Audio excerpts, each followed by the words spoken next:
কখনো কি মনে হয়েছে বিজ্ঞানীরা কি করে বলে দেন যে দুটো জিনিস মেশালে ঠিক কি তৈরি হবে? যেন ম্যাজিক, তাই না? আসলে এর পেছনে কোনো ম্যাজিক নেই, আছে একটা বিশেষ ভাষা। আর আজ আমরা সেই ভাষার রহস্যটাই বোঝার চেষ্টা করব। এই ভাষাটাই হল রসায়নের জগতের মূল চাবিকাঠি।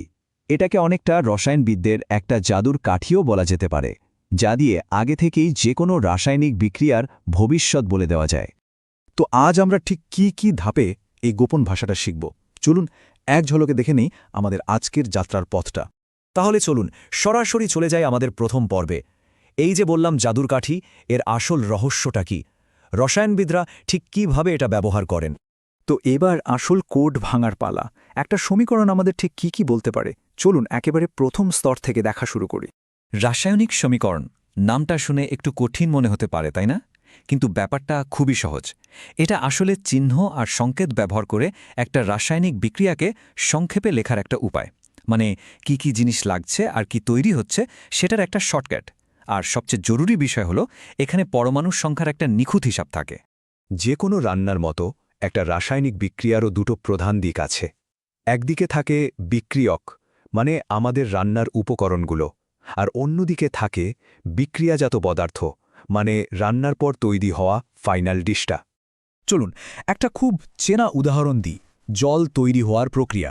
আমরা সবাই জানি হাইড্রোজেন আর অক্সিজেন মিলে জল হয়। এটাকে রসায়নের ভাষায় লেখা হয় এইভাবে: 2H2+O2, যেটা থেকে তৈরি হচ্ছে 2H2O।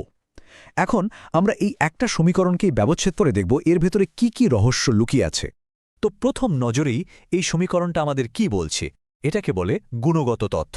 মানে কারা কারা এই খেলায় অংশ নিচ্ছে। এখানে বিক্রিয়া করছে হাইড্রোজেন, কার সাথে? অক্সিজেনের সাথে। আর নতুন কি তৈরি হচ্ছে? আমাদের সবার পরিচিত জল। কিন্তু আসল মজাটা এখানেই শেষ না। রসায়নের আসল শক্তি লুকিয়ে আছে সংখ্যাগুলোর মধ্যে। এবার চলুন সমীকরণের আরেকটু গভীরে যাই আর এর পরিমাণগত রেসিপিটা বোঝার চেষ্টা করি।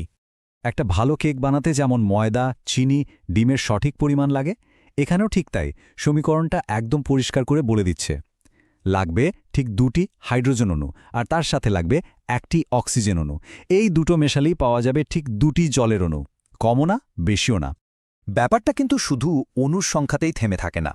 একটা সমীকরণ থেকে আমরা পরমাণুর সংখ্যা, ভর বা ওজন, এমনকি গ্যাসের ক্ষেত্রে আয়তন পর্যন্ত বের করে ফেলতে পারি।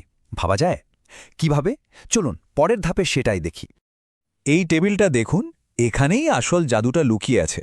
বিক্রিয়ার আগে, মানে বাম দিকে, হাইড্রোজেন পরমাণু আছে মোট 4টা আর অক্সিজেন পরমাণু আছে 2টো। এবার ডান দিকে তাকান, কি আশ্চর্য!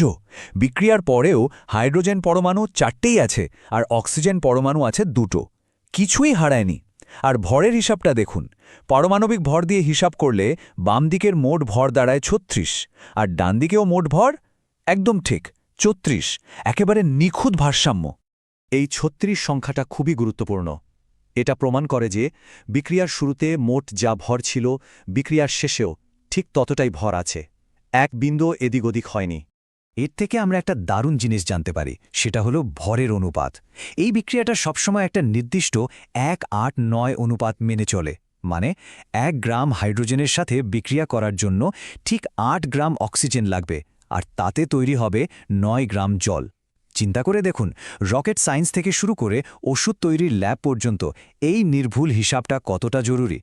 আর এতক্ষণ ধরে আমরা যা কিছু দেখলাম, এই ভারসাম্য, এই নিখুঁত হিসাব, সবকিছুই রসায়নের একটা অটুট নিয়মকে নির্দেশ করে। আর সেই নিয়মটা হলো সেই বিখ্যাত সূত্র, ভরের সংরক্ষণ সূত্র। রাসায়নিক বিক্রিয়ায় ভরের সৃষ্টি বা ধ্বংস হয় না, এটি সংরক্ষিত থাকে। মানে মহাবিশ্বের কোনো কিছুই আসলে হারিয়ে যায় না, শুধু এক রূপ থেকে আরেক রূপে বদলে যায়। আমাদের টেবিলের দুই দিকের সংখ্যাগুলো যে সমান হতে বাধ্য ছিল, তার কারণ এটাই। এই বার চার্টটা দেখুন, বিষয়টা আরও পরিষ্কার হয়ে যাবে। বিক্রিয়কের মোট ভর আর বিক্রিয়াজাত পদার্থের মোট ভর দুটোই সমান। গ্রাফের বার দুটো একদম একই উচ্চতার।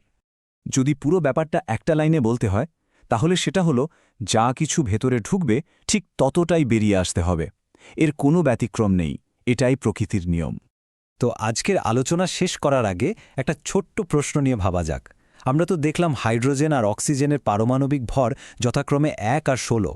তাহলে এই তথ্য ব্যবহার করে শুধু একটা জলের অণু বা H2Oর আণবিক ভর কত হবে? একটু চিন্তা করলে উত্তরটা পাওয়া যাবে।